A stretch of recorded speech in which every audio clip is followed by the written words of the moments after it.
Hello friends, welcome back to Archana vlogs. ఎలా ఉన్నారు అందరూ? ఈరోజు మన రెసిపీ బెండకాయ ఫ్రై.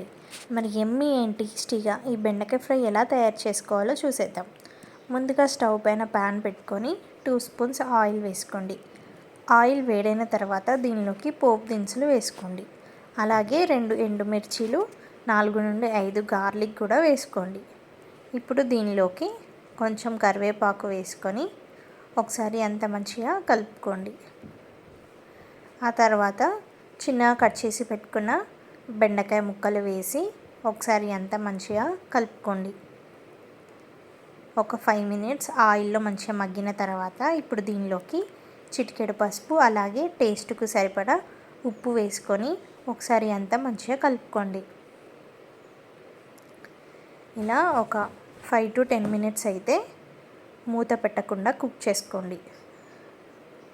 ఆ తర్వాత దీనిలోకి ఒక ఆనియన్ వేసుకొని మంచిగా కలుపుకోండి.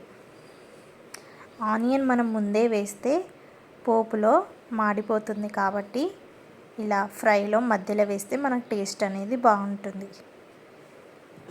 చూడండి, ఇలా బెండకాయ అనేది మంచిగా మగ్గిన తర్వాత ఒకసారి అంతా మంచిగా కలుపుకొని ఇప్పుడు దీనిలోకి టేస్ట్కు సరిపడా కారం ఇంకా 1 స్పూన్ ధనియాల పొడి వేసుకొని ఒకసారి అంతా మంచిగా కలుపుకోవాలి.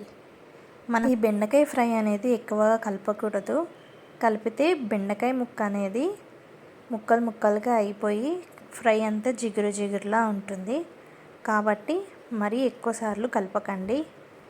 చూడండి, ఇలా అంతా కూడా మంచిగా ఫ్రై అయిపోయిన తర్వాత ఇప్పుడు దీనిలోకి మనం ముందుగానే రోస్ట్ చేసి పెట్టుకున్న పీనట్స్ వేసి ఒకసారి అంతా కలుపుకోండి. మనం ఇలా పీనట్స్ వేస్తే తినేటప్పుడు చాలా మంచి టేస్ట్ అయితే వస్తుంది. చివరగా దీనిలోకి కొత్తిమీర వేసి ఒకసారి అంతా కలుపుకోండి. చాలా యమ్మీ అండ్ టేస్టీగా బెండకాయ ఫ్రై అయితే రెడీ అయిపోయింది. వీడియో మీకు నచ్చిందా? నచ్చినట్టయితే నా ఛానల్ని సబ్స్క్రైబ్ చేసుకోండి. Thank you for watching. See you all in next video. Bye by.